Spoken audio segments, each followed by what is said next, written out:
अस्सलामुअलैकुम फ्रेंड्स, मैं हूं अहमद रज़ा और इंफॉर्मेशन टेक्नोलॉजी में आप सबको वेलकम कहता हूं CS408 के लेक्चर नंबर 40 एंड 41 में। तो आज के इस लेक्चर का हमारे पास जो टॉपिक है वो है ऑब्जर्विंग यूज़र्स। इसमें हम जो टॉपिक डिस्कस करेंगे वो है what and when to observe, how to observe, data collection, indirect observation और analyse and presenting the data. तो सबसे पहले हम चेक करेंगे what and when to observe, कि हम किसी भी प्रोजेक्ट को किसी भी प्रोडक्ट को कब ऑब्जर्व कर सकते हैं। तो ऑब्जर्विंग का कोई कंफर्म टाइम नहीं होता है, इसे हम डेवलपमेंट के अंदर अंदर रहते हुए डिज़ाइन को कंप्लीट होने से पहले किसी भी टाइम पे कभी भी ऑब्ज़र्व कर सकते हैं। ऑब्जर्वेशन जो होती है वो डिज़ाइनर की हेल्प करती है कि वो अपने यूज़र की नीड्स को, यूज़र के गोल्स को, यूज़र की स्पेसिफिकेशंस को जो है वो उसके टारगेट को कंप्लीट करे। और जो ऑब्जर्वेशन होती है ये प्रोटोटाइप से मिलके यूज़र की जो नीड्स हैं उनको कंप्लीट करने में हमें मदद देती है। ऑब्जर्वेशन जो है वो इससे ज़्यादा से ज़्यादा जो एरर्स होते हैं वो रिमूव हो जाते हैं और जितनी भी गलतियां होती हैं वो बहुत ज़्यादा हद तक जो है वो इसमें से निकल जाती हैं और जो हमारा प्रोडक्ट है वो डेवलपमेंट के अंदर ही रहते हुए बहुत ज़्यादा एक्यूरेट और एफिशिएंट बन जाता है। हाउ टू ऑब्जर्व कैसे करना है। The same basic data collection tools are use for laboratory and field study. Field study के बारे में हमने पढ़ा था कि हमने फील्ड स्टडी में रहते हुए अपने यूज़र के बारे में ये जानने की कोशिश करनी है कि उसने हमारी जो टेक्नोलॉजी यूज़ की है, हमारा जो उसे इन्वायरमेंट है जहाँ हमारा जो प्रोडक्ट है उसको यूज़ करने में उसे कोई प्रॉब्लम तो नहीं आई है, उसको इसका इन्वायरमेंट कैसा लगा है, टेक्नोलॉजी कैसी लगी है और सॉफ्टवेयर का माहौल किस तरह था, का कोई यूज़र फ्रेंडली था या कुछ डिफ़िकल्ट था। अगर डिफ़िकल्ट था या कोई प्रॉब्लम फेस आई तो वो कहाँ पे थी और उसे हम किस तरह से ठीक कर सकते हैं। ये सारी की सारी इन्फॉर्मेशन यूज़र के पास रह के यूज़र से ले लेना, इसे हम कहते हैं फील्ड स्टडी। तो इसी तरह फील्ड स्टडी के ज़रिए हमने इसे ऑब्ज़र्व करना होता है। उसके बाद आ जाता है data collection. Data collection techniques taking notes, audio recording and video recordings are used individually or in combination and are often supplemented with photos from a still camera. इसमें होता ये है कि हमारे पास जो कलेक्शन ऑफ डाटा होता है किसी भी डेवलपमेंट के बारे में, चाहे वो सॉफ्टवेयर या प्रोडक्ट है, तो नोट्स भी हो सकते हैं, ऑडियोज़ भी, वीडियोज़ भी, तस्वीरें भी हो सकती हैं। तो इन सबको का कम्बिनेशन करके तो डाटा को कंबाइन कर दिया जाता है और उसके बाद डिफरेंट काइंड ऑफ जो डाटा हमारे पास कलेक्ट हो चुका होता है, एवेल्यूएटर जो होते हैं, जो डिज़ाइनर होते हैं, वो इसे कोऑर्डिनेट कर देते हैं। हालांकि ये इस पे काफ़ी ज़्यादा टाइम जो है वो हमारा वेस्ट हो जाता है, लेकिन इसका एडवांटेज हमारे पास ये है कि डिफरेंट काइंड ऑफ जो इन्फॉर्मेशन हमें प्रोवाइड की जाती है इससे हमारे सॉफ्टवेयर को काफ़ी ज़्यादा फ़ायदा हासिल होता है। इंटरैक्ट ऑब्जर्वेशन, अब हर टाइम पे हम ये कह सकते हैं ट्रैकिंग यूज़र एक्टिविटीज़, हम हर टाइम पे तो यूज़र के पास रह के या डेवलपर के पास रह के उसको ऑब्ज़र्व नहीं कर सकते हैं, तो इसलिए इनडायरेक्ट ऑब्जर्वेशन भी लाजमी होती है। इसमें दो चीज़ें आ जाती हैं, डायरीज़ एंड लॉग्स, यानी कि इंटरेक्शन या तो ऑनलाइन भी हम वीडियो कॉल के ज़रिए या किसी भी तरीके से इंटरनेट पे ऑनलाइन इंटरेक्शन करके तो अपना काम कर सकते हैं, या दूसरा डायरीज़ के ज़रिए, नोट्स के ज़रिए हम जो है वो ऑब्जर्वेशन वगैरह ले सकते हैं कि हम कौन सा काम हमारा डेवलपर कर रहा है और किस तरीके से कर रहा है और उसके पास क्या क्या प्रॉब्लम्स आ रही हैं, क्या क्या रिकॉर्ड्स उसके पास आ रही हैं और क्या क्या यूज़र के एक्सपीरियंस के बारे में प्रॉब्लम्स वो फेस कर रहा है। तो इस तरह हम इनडायरेक्टली भी अपने यूज़र्स की एक्टिविटीज़ को ऑब्जर्व कर सकते हैं। उसके बाद analysing, interpreting and the presenting the data. अब ऑब्जर्वेशन किया हुआ डाटा इसमें जब जनरेट किया जाता है तो वो काफ़ी डिफरेंट फॉर्म्स में होता है, जैसे नोट्स में होगा, स्केचिंग में होगा, फोटोग्राफ्स में होगा, ऑडियो और वीडियो रिकॉर्डिंग में हो सकता है, इंटरव्यूज़ के ज़रिए, या कोई भी इवेंट्स हो सकते हैं, या मैंने बताया जैसे डायरीज़ या लॉग्स वगैरह हो सकते हैं, ऑनलाइन इंटरेक्शन वगैरह हो सकते हैं। तो ये सारे का सारा जो ऑब्जर्वेशनल डाटा है ये हमारे पास जनरेट किया जाता है किसी भी चीज़ को इवेल्युएट करके। Most observational data is qualitative and analyze often involves interpreting what user were doing or saying। इसमें होता ये है कि हमने सिर्फ यूज़र को जजमेंट करना होता है कि यूज़र ने जो डाटा कलेक्ट किया है इवेल्युएशन के ज़रिए वो उसको किस तरह से एनालाइज कर रहा है, किस तरह से उसे समझ रहा है और उसके साथ इंटरेक्शन कर रहा है और वो किस तरीके से उसको स्टडी करके कैटेगराइज कर रहा है। उसके बाद आ जाते हैं टॉपिक्स ऑफ लेक्चर नंबर 41। इसमें asking the users about the interviews, asking about the user questionnaires and asking experts walk through.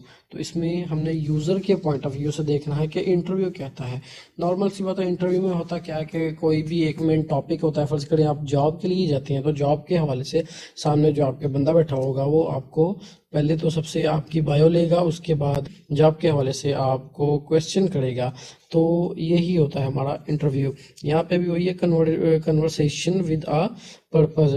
किसी एक पर्पज़ पे हमने कन्वर्सेशन करनी है, कोई बातचीत करनी है, बहस करनी है, क्वेश्चन आंसर करने हैं, तो ये हमारा इंटरव्यू है। There are 4 main types of interviews, open ended और अनस्ट्रक्चर्ड, दूसरा स्ट्रक्चर्ड और तीसरा semi structured and group interviews. ये 4 टाइप्स होती हैं। ये एमसीक्यूज में भी आ सकता है और शॉर्ट क्वेश्चन में भी। तो आपने ये नाम याद कर लेने हैं, अनस्ट्रक्चर्ड, स्ट्रक्चर्ड, सेमी स्ट्रक्चर्ड और ग्रुप इंटरव्यूज। ये 4 टाइप्स होती हैं इंटरव्यूज की।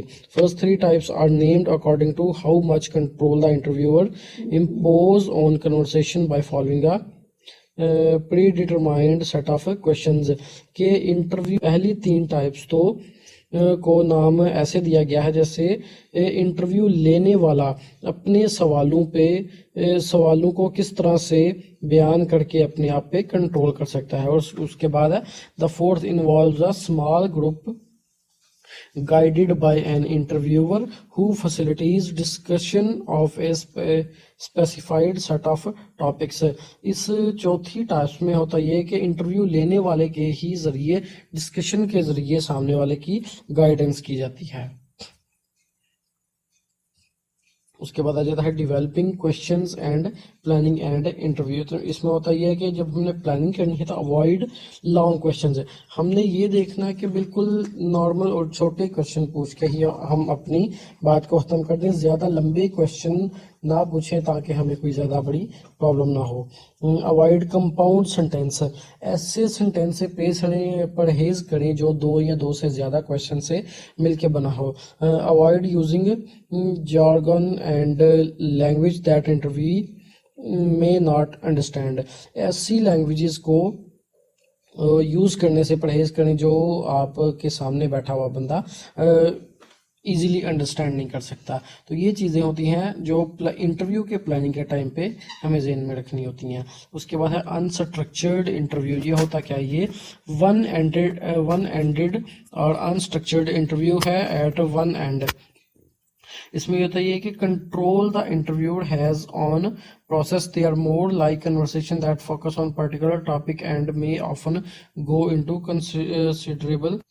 इसमें होता ये कि इंटरव्यू लेने वाला जो होता है वही उसको जज किया जाता है, चेक किया जाता है कि वो अपने क्वेश्चन को किस तरह से बयान करता है, किस तरह उस पर प्रोसेस करके अपनी कन्वर्सेशन पे फोकस करके उस पार्टिकुलर टॉपिक पे कितनी ज़्यादा डेप्थ में जा सकता है और किस तरह से वो बातचीत सामने वाले से कर सकता है। इसे कहते हैं अनस्ट्रक्चर्ड इंटरव्यू। उसके बाद आ जाता है structured view. Structured view are useful when the study's goals are clearly understood and specific questions can be identified। आपने पहले से ही एक सेट ऑफ पैटर्न बना लिया है कि आपने स्पेसिफाइड क्वेश्चन ही पूछने हैं सामने वाले से, तो इसे हम कहते हैं स्ट्रक्चर्ड इंटरव्यू। अनस्ट्रक्चर्ड में वन एंडेड होता है, वो कोई भी क्वेश्चन कभी भी कर सकता है, लेकिन स्ट्रक्चर्ड इंटरव्यू में जो स्पेसिफाइड क्वेश्चन होते हैं सिर्फ वही इंटरव्यू लेने वाला सामने वाले से कर सकता है। उसके बाद सेमी स्ट्रक्चर्ड इंटरव्यूज, इसमें दोनों की खसूसियत पाई जाती है। आपका सेट ऑफ पैटर्न जो है वो आपने सेट किया है क्वेश्चंस के लिए, आप उस पे रख के भी अपने सामने वाले से क्वेश्चन कर सकते हैं और उससे हट के भी आप क्वेश्चन कर सकते हैं। उसके बाद ग्रुप इंटरव्यू, इसमें 3 से ज्यादा लोग, 3 से 10 का ग्रुप जो होता है, इतने लोग इसमें शामिल होते हैं। जैसे फर्स्ट अब कोई मार्केटिंग का काम है जिसमें कंपनी का सेल्समैन होता है जो अपने प्रोडक्ट्स लेकर दूसरे लोगों तक जाता है, उनसे बातचीत करता है और इसकी खसूसियत के अपने प्रोडक्ट को सेल करने की कोशिश करता है। इसी तरह के खसूसियत वाले पार्टिसिपेंट हैं वो इसमें सिलेक्ट किए जाते हैं। उसके बाद आते हैं questionnaires. Questionnaires are well established technique for calculating demographic data। Demographic data हमारे पास है जो हमारी बायो इन्फॉर्मेशन होती है, जैसे जेंडर हो गया, एज हो गया, नेम, डिटेल वगैरह, ये सारी चीजें डेमोग्राफिक डाटा में आ जाती हैं। ऐसे यूजर